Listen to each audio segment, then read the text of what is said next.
Hi everyone, I hope you all are good और आपकी boards की तैयारी अच्छी चल रही है। और अगर आपको इस तैयारी को और अच्छा करना है तो आपको पता है आपको क्या करना है। आपको फाइनेंशियल अकाउंटिंग की सारी वीडियोस देखनी है, इकोनॉमिक्स की सारी वीडियोस देखनी है और कमेंट सेक्शन में मुझे ये बताना है कि आपको कौन कौन सी क्वेरीज हैं, आपको कौन कौन से डाउट्स हैं, ताकि हम अपने बोर्ड्स में अच्छे मार्क्स स्कोर कर सकें। ये लेक्चर सीरीज़ है अबाउट पार्टनरशिप अकाउंटिंग और आज है इसका दूसरा लेक्चर। इससे पहले वाले वीडियो में जो मैंने कल अपलोड की थी उसमें हमने बात की है about some fundamentals of your partnership accounting और आज हम देखेंगे कुछ practical aspects related to your partnership accounting. अब मैंने आपको कल की वीडियो में भी ये बताया था कि जब हम सोल प्रोप्राइटरशिप बिजनेस जो हमने 11th स्टैंडर्ड में पढ़ा था उससे जब हम पार्टनरशिप फॉर्म ऑफ अकाउंटिंग में आते हैं, पार्टनरशिप फॉर्म ऑफ बिजनेस की अकाउंटिंग देखते हैं, तो मेजरली हमें तीन चीज़ें नहीं मिलती हैं। एक होता है आपका P&L एप्रोप्रिएशन अकाउंट या फिर जिसे हम profit and loss distribution account भी कहते हैं। दूसरा, हर एक पार्टनर का अलग से कैपिटल अकाउंट बनता है तो हमें ये बनाना पड़ता है। और सोल प्रोप्राइटरशिप बिजनेस से हटकर अलग थोड़ा सा हमारी इसकी बैलेंस शीट होती है तो वो भी हमें देखना होता है। तो प्रैक्टिकल एस्पेक्ट में हमें मेजरली इन तीनों चीज़ों पे फोकस करना है और आज के लेक्चर में हम देखेंगे P&L एप्रोप्रिएशन और पार्टनर्स के कैपिटल अकाउंट किस तरीके से बनाए जाते हैं। तो बिना किसी डिले के let's get started with your P&L appropriation account या फिर जिसे हम बोलते हैं P&L डिस्ट्रीब्यूशन अकाउंट।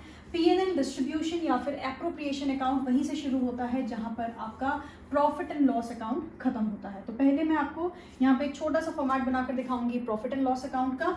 इस तरीके से बनता है हमारा प्रॉफिट एंड लॉस अकाउंट, आप सबको याद होगा आई एम श्योर। अब मैं यहाँ पे ट्रेडिंग और P&L अकाउंट को एक साथ बना रही हूँ। ये है डेबिट साइड, ये है क्रेडिट साइड। तो जब हम लोग P&L अकाउंट बनाते हैं तो जितनी भी इनकम्स होती हैं एक बिजनेस में वो सब हम यहाँ पर लिख लेते हैं। अब फॉर एग्जांपल मानकर चल लेते हैं कि टोटल जो इनकम थी हमारे बिजनेस की वो थी 20 लाख रुपीज़ की और यहाँ पर आ जाते हैं आपके सारे एक्सपेंसेस या फिर जैसे मैंने लास्ट लेक्चर में कहा था इन्हें हम बोलते हैं चार्जेस, क्योंकि ये कंपलसरी नेचर के होते हैं और ये आ गए 10 लाख के, राइट। अब अगर बिजनेस को कमाई हुई है 20 लाख रुपए की और खर्चे की हैं 10 लाख रुपए के तो जाहिर सी बात है मुनाफा यानी कि प्रॉफिट कितना आ गया, नेट प्रॉफिट आ जाएगा आपका 10 लाख रुपीज़ का, या जिसे हम बोलते हैं बैलेंस।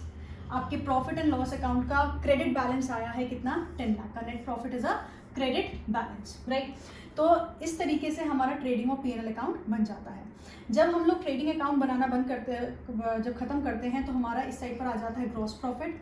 उसके बाद उस ग्रॉस प्रॉफिट को हम यहाँ पर लेकर आते हैं, ट्रांसफर करके लेकर आते हैं as a balance in your P&L account. अब उसी तरीके से नेट प्रॉफिट का बैलेंस जो है वो सोल प्रोप्राइटरशिप बिजनेस में तो चला जाता है सीधा आपकी बैलेंस शीट में, लेकिन यहाँ पर बैलेंस शीट में जाने से पहले एक और अकाउंट हमें बनाना है which is your P&L appropriation account. तो मैं यहाँ पर बना रही हूँ आपका P&L एप्रोप्रिएशन अकाउंट। अब सबसे पहले यहाँ पर मैं लिख देती हूँ जो आपका नेट प्रॉफिट का बैलेंस होगा वो आ जाएगा यहाँ पर। मैं इसे ब्लू पेन से दिखा रही हूँ ताकि आपको क्लियरली पता चले। नेट प्रॉफिट इस साइड पर आएगा, this is your 10 lakh rupees. उसी तरीके से अगर लॉस होता तो वो इस साइड पर आ जाता क्योंकि वो डेबिट बैलेंस होता। This is your debit side, this is your credit side. और ये क्या है आपका बैलेंस है जो आप कहाँ से लेकर आए हैं, अपने P&L अकाउंट से लेकर आए हैं। अब जैसे हमने P&L अकाउंट में इस साइड पे सारे चार्जेस दिखाए हैं, वैसे ही P&L एप्रोप्रिएशन की डेबिट साइड पर हम वो सारी चीज़ें दिखाएंगे जितने भी हमें डिस्ट्रीब्यूशंस करनी है किन्हें, पार्टनर्स को। जितना भी पैसा हमें पार्टनर्स के बीच में डिस्ट्रीब्यूट करना है वो सब कहाँ दिखाया जाएगा, debit side of P&L appropriation account. अब लेट्स से अब कितनी डिस्ट्रीब्यूशंस करनी है ये हमारी पार्टनरशिप डीड पे डिपेंडेंट होता है। लेट्स से जो अभी हम एग्जांपल ले रहे हैं उसमें दो पार्टनर्स हैं, एक पार्टनर है A, एक पार्टनर है B, राइट। अब लेट्स से हमें गिवन है कि भाई A और B दोनों को सैलरी देनी है, ठीक है भाई। कितनी कितनी सैलरी देनी है, लेट्स से A को देनी है 50,000 की सैलरी, B को भी देनी है 50,000 की सैलरी। उसके बाद let's say interest on capital, partners ने डिसाइड कर रखा है कि जो उन्होंने कैपिटल दी है बिजनेस को, पार्टनरशिप बिजनेस को, उस पर उन्हें इंटरेस्ट मिलेगा और लेट्स से ये इंटरेस्ट है, they are getting an interest of 25,000 and your 25,000, right. उसी तरीके से पार्टनर्स ने कुछ लेट्स से ड्राइंग्स की थी, उस पर उन्हें इंटरेस्ट देना पड़ेगा, लेट्स से वो भी है कितने का, 25,000 एंड 25,000, राइट। उसके बाद कुछ और चीज़ें भी हम मान सकते हैं, जैसे कमीशन पे करना है। लेट्स से कमीशन पे कर रहे हैं हम लोग, ए को भी 1 लाख रुपीज़ का और बी को भी 1 लाख रुपीज़ का, राइट। तो इस तरीके से लेट्स से एक और चीज़ हम लोग यहाँ पे ऐड कर लेते हैं, रिजर्व्स। अब हमने ये डिसाइड किया है कि जितना भी प्रॉफिट है वो पूरा का पूरा पार्टनर्स के बीच में डिस्ट्रीब्यूट नहीं कर देंगे, हम क्या करेंगे, कुछ रिजर्व के फॉर्म में भी रखेंगे। और ये रिजर्व के फॉर्म में लेट्स से हमने डिसाइड किया है कि हम रखेंगे 2 लाख रुपीज़, राइट। अब अगर आप इसे ध्यान से देखेंगे तो सैलरी की वजह से प्रॉफिट, जो नेट प्रॉफिट है वो कम होगा, यानी कि डिस्ट्रीब्यूट होगा। इंटरेस्ट ऑन कैपिटल भी चार्ज है, ये भी डिस्ट्रीब्यूट किया जाएगा, कमीशन भी और रिजर्व भी। बस एक ये वाला कॉम्पोनेंट है जिसकी वजह से बिजनेस में पैसा आएगा, क्योंकि पार्टनर्स इंटरेस्ट ऑन ड्राइंग पे करेंगे किसे, बिजनेस को। तो यहाँ पर हमारा आ जाएगा interest on drawings. Interest on drawings कितना आ गया, पार्टनर ए ने कितने दिए हैं, 25,000 रुपये। उसी तरीके से पार्टनर बी ने भी कितने दिए हैं, 25,000 रुपये। तो टोटल इंटरेस्ट ऑन ड्राइंग्स जो रिसीव हुआ है वो हो गया है 50,000 का। अब यहाँ पर हम लिख लेते हैं सैलरी। सैलरी 2 पार्टनर्स को देनी है, हर एक को कितना दे रहे हैं, 50K एंड 50K, इसका टोटल आ गया है 1 लाख रुपीज़, राइट। उसके बाद हम बात कर लेते हैं इंटरेस्ट ऑन कैपिटल की, ये भी दोनों पार्टनर्स को देनी है, कितना आ गया है 25,000 एंड 25,000, दिस इज योर 50,000। उसके बाद है हमारे पास कमीशन। कमीशन भी दोनों पार्टनर्स को देना है, partner A and your partner B, ये हो गया 1 लाख, ये भी हो गया 1 लाख, इन दोनों का टोटल हो गया 2 लाख रुपीज़।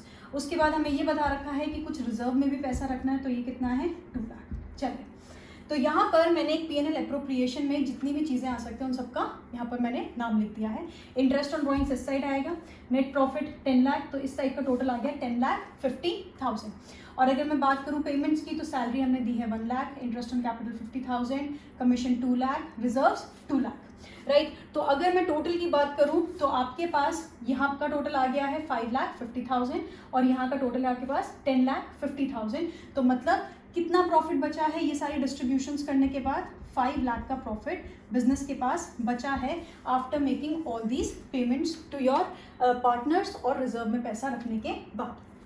अब जो ये 5 लाख रुपए हैं, अब ये बांटे जाएंगे बिटवीन योर पार्टनर्स, और यहाँ पे पार्टनर्स कौन है, ए एंड पार्टनर बी। अगर पार्टनरशिप डीड में गिवन होगा कि किस रेशियो में ये लोग प्रॉफिट्स डिस्ट्रीब्यूट करेंगे, तब तो हम इस 5 लाख रुपए को उस रेशियो में बांट लेंगे। लेकिन अगर पार्टनरशिप डीड साइलेंट है, तो मैंने आपको बताया था लास्ट लेक्चर में कि तब हम जितने भी हमारे प्रॉफिट्स या लॉसेज होते हैं उन्हें इक्वली डिस्ट्रीब्यूट कर देते हैं। अब यहाँ पे क्योंकि 2 पार्टनर्स हैं, तो इक्वल का मतलब हो जाएगा 2.5 लाख मिल जाएगा आपके ए को और 2,50,000 ही मिल जाएगा बी को। तो यहाँ पर मैं लिख रही हूँ, अब ये कहाँ चला जाएगा, ये चला जाएगा कैपिटल अकाउंट में, राइट। ये कहाँ पे जाएगा, कैपिटल अकाउंट में जाएगा। किसके कैपिटल अकाउंट में जाएगा, ए की कैपिटल अकाउंट में जाएगा 2.5 लाख, बी की कैपिटल अकाउंट में जाएगा 2.5 लाख, और टोटल यहाँ पर हो गया हमारा 5 लाख। और आप इसे काउंट कर सकते हैं, 5 plus this would be 4 + 1 5 10 lakh and 50,000। तो इन दोनों साइड्स का टोटल आ गया 10,50,000 and your 10,50,000। So this is your profit and loss appropriation account. अब अगर मैं इसका पूरा फॉर्मेट बनाऊँ तो यहाँ पर ये आ जाएगा, ये अमाउंट का कॉलम, ये पर्टिकुलर्स का कॉलम, ये डेबिट साइड, ये credit side, this is your profit and loss appropriation account. तो इस तरीके से पार्टनरशिप में P&L एप्रोप्रिएशन अकाउंट बनता है। इस साइड पर आ जाता है net profit, interest on drawings, interest on capital, salary, commission, reserve, capital, और कैपिटल अकाउंट में लास्ट में जो प्रॉफिट डिस्ट्रीब्यूट होगा, मैं यहाँ पर लिख देती हूँ। ये मैं क्या कर रही हूँ, ये मैं प्रॉफिट को डिस्ट्रीब्यूट कर रही हूँ, राइट। तो इस तरीके से हमारा P&L एप्रोप्रिएशन अकाउंट बनेगा। Now I am very much sure बहुत लोगों के दिमाग में एक क्वेश्चन आ रहा होगा कि व्हाट इफ बिजनेस को नेट प्रॉफिट हो ही ना, या फिर लेट्स से बिजनेस को नेट प्रॉफिट हुआ 1 लाख रुपीज़ का और हमने सैलरी प्रॉमिस कर रखी 50,000 की, इंटरेस्ट ऑन कैपिटल प्रॉमिस कर रखी 50,000 की, तब हम क्या करेंगे। तो ये सारे केसेस हम आगे आने वाले लेक्चर्स में देखेंगे कि क्या होता है जब नेट प्रॉफिट की जगह नेट लॉस वाला बैलेंस आता है, तब किस तरीके से जो पार्टनर्स होते हैं वो किस तरीके से profit and loss appropriation account बनाते हैं। लेकिन एक बात हमें याद रखनी है कि पार्टनर्स जो हैं वो ओनर्स हैं कंपनी के, तो अगर मुनाफा होगा तो ही उन्हें ये सारे बेनिफिट्स मिलेंगे। अगर मुनाफा नहीं होगा तो ना उन्हें सैलरी मिलेगी, ना इंटरेस्ट ऑन कैपिटल मिलेगा, ना उन्हें कमीशन मिलेगा और ना ही उन्हें प्रॉफिट मिलेगा, क्योंकि ओनर है वो तो बिजनेस के, जो ओनर हैं उन्हें तो तभी ये सारी चीज़ें मिलेंगी जब बिजनेस को मुनाफा होगा। तो ये बात आपको ध्यान रखनी है। और जब हम आगे आने वाली वीडियोस में कुछ नए एग्जांपल्स देखेंगे तब हम ये सारे केसेस कवर कर लेंगे कि अगर जो प्रॉफिट है वो कम हुआ है जितना हमने प्रॉमिस किया था उसके हिसाब से, क्या हम लोग जो 1 साल की सैलरी होती है उसे दूसरे साल में कैरी फॉरवर्ड करते हैं, नहीं करते हैं। तो ये सारे केसेस जो हैं ये हम आगे आने वाली क्लासेस में देखेंगे। अब हम बात करते हैं लास्ट में, सॉरी मैंने इरेज कर दिया, यहाँ पर मैंने लिखा था कि जो पार्टनर के कैपिटल अकाउंट है उनमें 2.5 लाख और 2.5 लाख मैंने डिपॉजिट वो ट्रांसफ़र कर दिए थे। तो अब बात कर लेते हैं पार्टनर्स के कैपिटल अकाउंट के बारे में। जो ये पार्टनर्स के कैपिटल अकाउंट होते हैं ये 2 तरीके से बनाए जाते हैं, और ये 2 तरीके जो होते हैं ये दोनों आपको कवर करने हैं क्योंकि ये आपके सिलेबस का पार्ट है। एक होता है आपका फ्लक्चुएटिंग मेथड और एक होता है आपका फिक्स्ड मेथड। अब देख लेते हैं कौन कौन से मेथड्स हैं ये। तो पार्टनर का कैपिटल अकाउंट बनाने के 2 तरीके हैं, एक है फ्लक्चुएटिंग और एक है फिक्स्ड। अब नाम ही काफ़ी इनका वैसे काफ़ी कैरेक्टरिस्टिक इनकी बता दे रहा है नाम ही। तो जब हम कैपिटल अकाउंट में जब हम फ्लक्चुएटिंग की बात करते हैं, फ्लक्चुएटिंग का मतलब ये होता है कि यहाँ पर जो हमारी कैपिटल है ओनर की वो चेंज होती रहती है, राइट। हम मान के चल रहे हैं कि जब हम ये अकाउंट बनाएंगे तो कैपिटल में जो है वो बहुत सारे चेंजेस आएंगे और वो चेंज होती रहेंगे। और वहीं जब हम फिक्स की बात कर रहे हैं तो हम कोशिश करते हैं कि जो ओनर की कैपिटल है उसमें ज़्यादा चेंजेस ना आए। अभी इसका ज़्यादा मतलब समझ में नहीं आ रहा होगा, लेकिन अभी जब मैं इसे एक्सप्लेन करूँगी तब आपको ये बेटर समझ में आएगा। सो लेट्स सी क्या होता है। सबसे पहले बात कर लेते हैं, अब आप इसे ए और बी रेफर कर सकते हैं। सबसे पहले ए कंसेप्ट पे आ जाता है क्योंकि मैंने फ्लक्चुएटिंग पहले लिख दिया है, तो पहले आ जाते हैं फ्लक्चुएटिंग कैपिटल पर।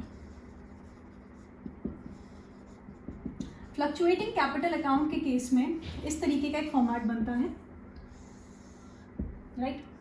यहाँ पर मैं लिख रही हूँ पार्टनर्स कैपिटल अकाउंट। अब मैं मानकर चल रही हूँ कि 2 पार्टनर्स हैं तो मैं दोनों पार्टनर्स के लिए 2 अलग अलग कॉलम्स बना रही हूँ। ये हो गया पार्टनर ए, ये हो गया पार्टनर बी। यहाँ पर एक आएगा जर्नल फोलियो का कॉलम और यहाँ आएगी पर्टिकुलर्स। उसी तरीके से यहाँ पे भी आ जाएंगी पर्टिकुलर्स, फिर आ जाएगा एक जर्नल फोलियो का कॉलम और इसी तरीके से पार्टनर ए का कॉलम और पार्टनर बी का कॉलम, राइट। तो ये फॉर्मेट होता है हमारे पार्टनर्स के कैपिटल अकाउंट का। चलिए अब सबसे पहली चीज़, जो कैपिटल अकाउंट है उसका कौन सा बैलेंस होगा? Usually it will have a credit balance. तो जो ओपनिंग बैलेंस होगा वो यूजुअली क्या होगा? एक क्रेडिट बैलेंस ही होगा, क्योंकि हमें पता है कि कैपिटल का कौन सा बैलेंस होता है? क्रेडिट बैलेंस होता है। तो यहाँ पर आ जाएगा बैलेंस ब्रॉट डाउन। ये क्या है आपका? ये है आपका ओपनिंग बैलेंस। ओपनिंग बैलेंस बताएगा कि एक फाइनेंशियल ईयर की स्टार्टिंग में ए की कितनी कैपिटल थी बिजनेस में और बी की कितनी कैपिटल थी बिजनेस में, वो हम यहाँ पर लिख देंगे। उसके बाद जिन भी कारणों की वजह से जो हमारे जो पार्टनर्स हैं उनकी कैपिटल इंक्रीज होगी वो सब हम यहाँ पर दिखाएंगे। जैसे अगर हम उसे अपने पार्टनर को सैलरी देंगे तो यहाँ पर सैलरी की वजह से इसकी कैपिटल क्या हो जाएगी? इंक्रीज हो जाएगी। तो यहाँ पर आ जाएगा सैलरी, यहाँ पर मैं लिख रही हूँ सैलरी का अमाउंट। उसके बाद अगर कोई कमीशन पे किया जाएगा तो वो अगेन कहाँ पर आ जाएगा? यहाँ पर आ जाएगा। अगर कोई इंटरेस्ट ऑन कैपिटल दिया जाएगा तो वो कहाँ पर आ जाएगा? यहाँ पर आ जाएगा। उसके बाद अगर मैं ये कह रही हूँ कि जो ओनर था उसने कुछ एडिशनल कैपिटल इंट्रोड्यूस की है बिजनेस में इन मिड्स ऑफ द बिजनेस, तो लेट्स से उसने कैश या फिर बैंक के फॉर्म में, कैश में या फिर बैंक के फॉर्म में फ्रेश कैपिटल इंट्रोड्यूस की है, यहाँ पर मैं लिख रही हूँ फ्रेश कैपिटल, तो वो भी यहाँ पर आ जाएगा, राइट। तो ये सारे रीजंस हैं जिसकी वजह से जो कैपिटल है वो क्या हो रही है? इंक्रीज हो रही है। अब आ जाते हैं इस साइड पे जिसकी वजह से किसी भी पार्टनर की जो कैपिटल है वो कम होगी। सबसे पहली चीज़, अगर पार्टनर ने कुछ कंपोनेंट अपनी जो कैपिटल लगाई थी उसको विड्रॉ किया है, तो अगर विड्रॉ किया है कैश के फॉर्म में या फिर चेक या किसी भी फॉर्म में तो वो यहाँ पर आ जाएगी, राइट। अगर ड्राइंग्स की हैं, ड्राइंग्स और विड्रॉल अलग होता है। विड्रॉल का मतलब है यहाँ पर जब कैपिटल का कंपोनेंट निकाल रहे हैं, ड्राइंग्स का मतलब है जब हम प्रॉफिट का कुछ हिस्सा या फिर बिजनेस की कुछ परचेजेस के फॉर्म में कुछ एक्सट्रैक्ट कर रहे हैं, तो वो भी यहाँ पर आ जाएगा। उसके बाद है इंटरेस्ट ऑन ड्राइंग्स, उसकी वजह से भी कैपिटल कम होगी, तो वो भी कहाँ आ जाएगी, क्योंकि इट इज़ अ चार्ज। ये सारी चीज़ें यहाँ पर आ जाएंगी। उसके बाद अगर आपको मैं P&L एप्रोप्रिएशन से याद दिलाऊँ तो जितना भी आपका प्रॉफिट था जो P&L एप्रोप्रिएशन अकाउंट से आया था वो भी कहाँ पर आ जाएगा, यहाँ पर आ जाएगा, राइट। तो यहाँ पर जितने भी रीजंस हैं जिसकी वजह से ओनर की कैपिटल बढ़ रही है वो यहाँ पर आ जाएंगी, और जिन भी कारणों की वजह से जो ओनर की कैपिटल है वो कम हो रही है वो यहाँ पर आ जाएंगी, राइट। और उसके बाद लास्ट में हमारे पास क्या आएगा, एक बैलेंस आएगा, और वो बैलेंस यहाँ पर हम लिख देंगे। और ये बैलेंस अगेन कौन सा बैलेंस होगा, this would be your credit balance, क्योंकि कैपिटल का हमेशा कौन सा बैलेंस होता है, क्रेडिट बैलेंस होता है। और ये सीधा चले जाते हैं, ये बैलेंसेस कहाँ जाते हैं, आपके बैलेंस शीट में जाते हैं of your partnership accounts, right.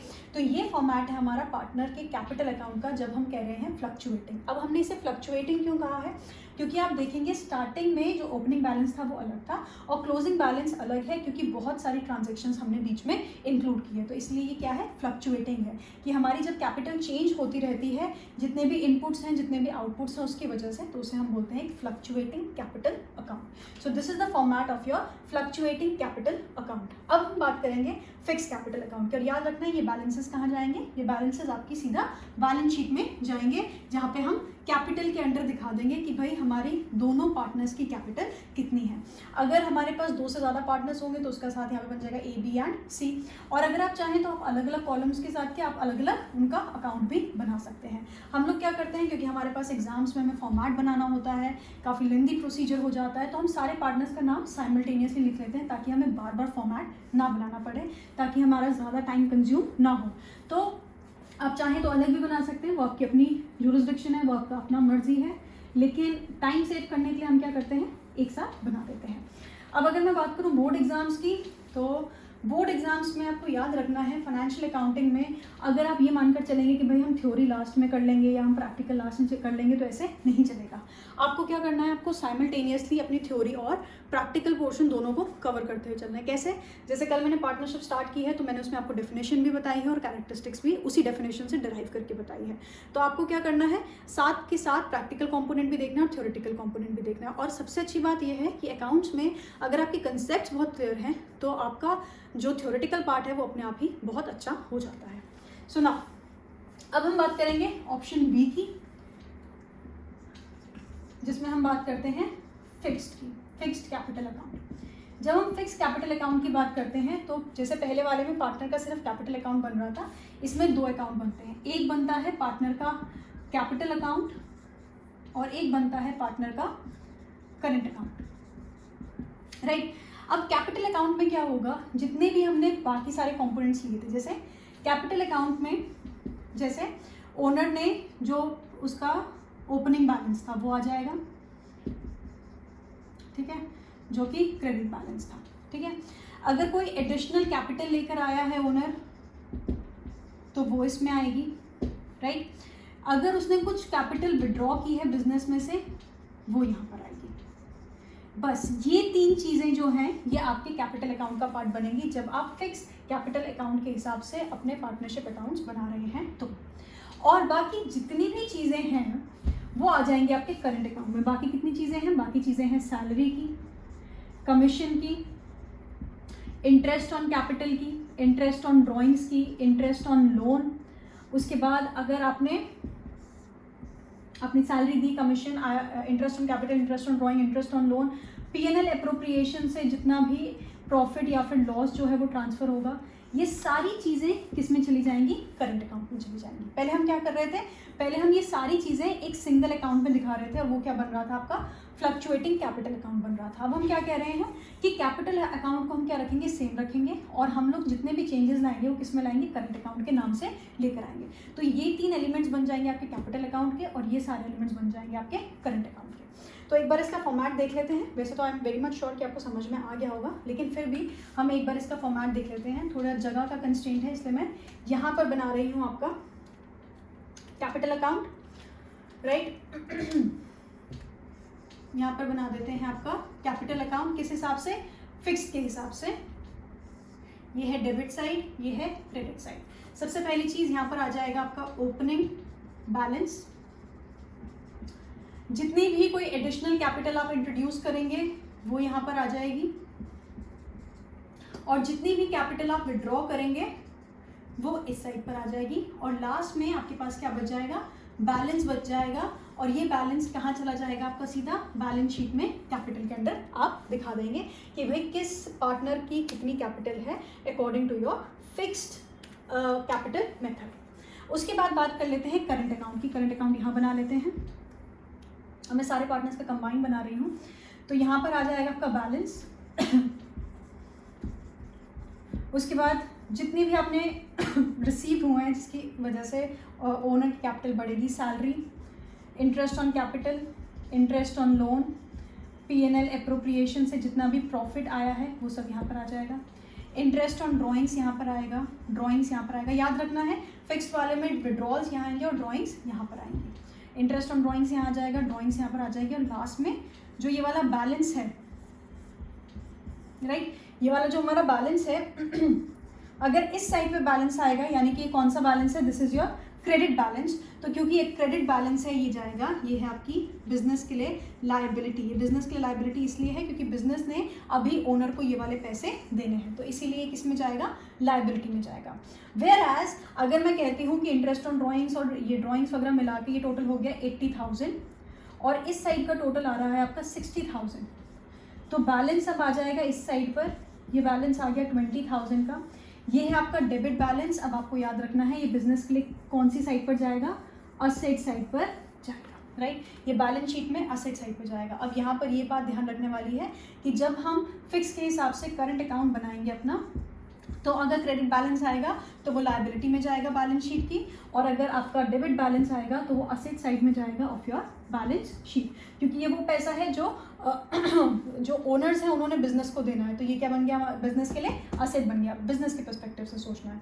और ये वो पैसा है जो बिजनेस ने ओनर को देना है, तो ये बिजनेस के क्या बन गई है, लायबिलिटी बन गई है, right. So this is about your capital account of fixed nature. तो हमने आज की क्लास में क्या क्या देखा, आज की क्लास में हमने P&L एप्रोप्रिएशन अकाउंट का फॉर्मेट देखा, ये देखा कि उसमें कौन कौन से कंपोनेंट्स आएंगे। उसके बाद हमने ये देखा कि कैपिटल अकाउंट दो तरीके से बनते हैं, एक फिक्स्ड और एक फ्लक्चुएटिंग, राइट। उसमें हमने करंट अकाउंट और कैपिटल अकाउंट देखा, और कैसे जो बैलेंसेस होते हैं कब वो बैलेंस शीट में जाते हैं, कब वो लायबिलिटी के अंडर जाते हैं, कब कैपिटल के अंडर, और कब वो असेट के अंडर जाते हैं। नाउ आई वुड सजेस्ट कि आप लोग क्या करिए, अपने नोट्स बनाइए और जितनी भी आपको क्वेरीज हैं वो सब पूछिए, क्योंकि आगे आने वाली वीडियोस में हम लोग प्रैक्टिकल कंपोनेंट की तरफ बढ़ते जाएंगे और ये सारे कंसेप्चुअल बिल्डिंग के लिए बहुत ज़्यादा ज़रूरी है। So make sure you making your notes, और अगर आपको नोट्स की ज़रूरत है तो भी आपको नीचे कॉमेंट सेक्शन में मुझे बताना पड़ेगा। एंड आई होप ये पूरा लेक्चर आपको समझ में आ गया होगा। कोई भी डाउट हो so please let me know in the comment section. Thank you so much, until next time.